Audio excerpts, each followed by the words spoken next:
আপনারা দেখছেন Bankura TV. Breaking news. বড় ধরনের অগ্নিকাণ্ডের হাত থেকে রক্ষা পেল বাঁকুড়া শহরের পাঁচবাগা এলাকার একটি আবাসন। শুক্রবার দুপুরে ওই আবাসনের দোতলার একটি ঘরের ব্যালকনিতে আগুন লাগে বলে জানা গেছে। স্থানীয় সূত্রে খবর, পাঁচবাগার এই আবাসনের দোতলায় থাকেন ডাক্তার কাবেরী বিশ্বাস। অন্যান্য দিনের মতো এদিনও তার কর্মক্ষেত্রে চলে যান। বাড়িতে থাকা মেয়েও তার শিশু সন্তানকে নিয়ে বাড়ির বাইরে ছিলেন। ঠিক সেই সময় ব্যালকনি থেকে ধোঁয়া বের হতে দেখেই স্থানীয়রাই দমকলে খবর দেন। দমকলের একটি ইঞ্জিন ঘটনাস্থলে পৌঁছে আগুন নিয়ন্ত্রণে আনে। ডাক্তার কাবেরী বিশ্বাস বলেন, আমরা কেউই বাড়িতে ছিলাম না। দমকল কর্মীরা সময় মতো পৌঁছে যাওয়ায় বড় ধরনের কোনো ক্ষয়ক্ষতি হয়নি। সম্ভবত ব্যালকনিতে জ্বালানো ধূপ থেকেই এই অগ্নিকাণ্ডের ঘটনা ঘটে থাকতে পারে বলে তিনি জানান। খবর পেয়ে ঘটনাস্থলে উপস্থিত হন সদর থানার পুলিশ ও বাঁকুড়া পৌরসভার উপপৌর প্রধান হীরালাল চট্টরাজ। তিনি বলেন, বড় ধরনের কোনো ক্ষয়ক্ষতি হয়নি। বৈদ্যুতিক ব্যবস্থা খতিয়ে না দেখা পর্যন্ত ওই চিকিৎসক পরিবারের সদস্যদের বাড়িতে প্রবেশ করতে নিষেধ করা হয়েছে বলে তিনি জানান। দেখতে থাকুন সেই খবর একমাত্র বাঁকুড়া টিভির পর্দায়। আচ্ছা নিয়ে এসো ম্যাডাম, আপনার ইনভার্টার ঠিক আছে?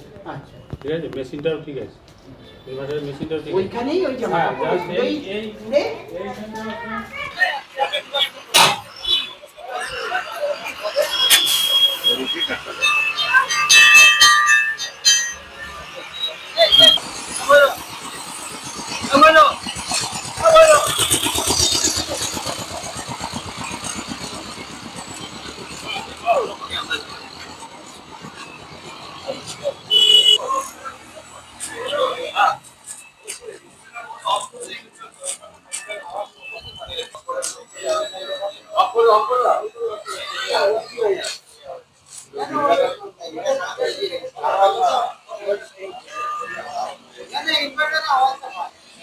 এই আমার শিব বাবা থাকে এইখানে দেওয়ালে, সেখান থেকে নাতি নামিয়ে নেয়, যে আমি নিচে ফেলে তার উপর দিয়ে হতে চলছে, আমি এইখানেই টাঙিয়ে করে রেখে দিচ্ছি।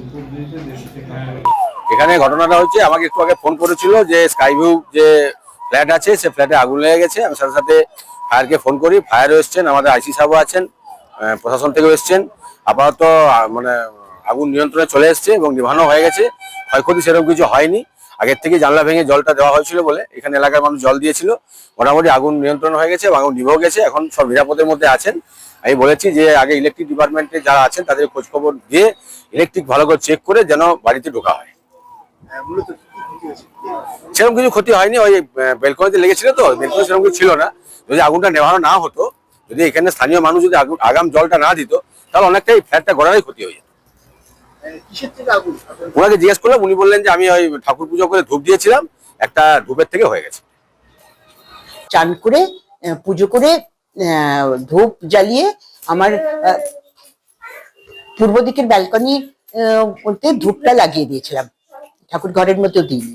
তারপরে আমি নার্সিংহোম চলে যাই, সেবানিকেতন, এবং তারপরে আমার মেয়ে নাতিকে নিয়ে ও একটু সামনে একটা মাঠ আছে সেখানে খেলাতে নিয়ে যায়। তারপরে আমি পেশেন্ট দেখছিলাম, আর তখন 1:15 নাগাদ সিকিউরিটি গার্ড ফোন করে যে ম্যাডাম আপনার সামনের ব্যালকনি দিয়ে ধোঁয়া আসছে, বোধহয় আগুন লেগেছে। তো আমি তো সঙ্গে সঙ্গে ওখান থেকে পেশেন্টটি দেখে নিয়েই রওনা দিলাম, জুনিয়র ডক্টরকে একটু বলে রওনা দিতে। আর এদিকে ততক্ষণে ফায়ার ব্রিগেডে ফোন করছি, এখান থেকে ফোন করলে বলে ফায়ার ব্রিগেড ফোন করা হয়ে গেছে, আসুন। আর তারপরে তখন এদিকে এসে, আর আমি কিন্তু তাড়াহুড়োতে বেরোনোর জন্য আমার পার্সটি আমি নার্সিংহোমে ফেলে নিতে ভুলে গেছি। মোবাইল আমার টেবিলের সামনে ছিল, মোবাইল হাতে নিয়ে চলে এসেছি।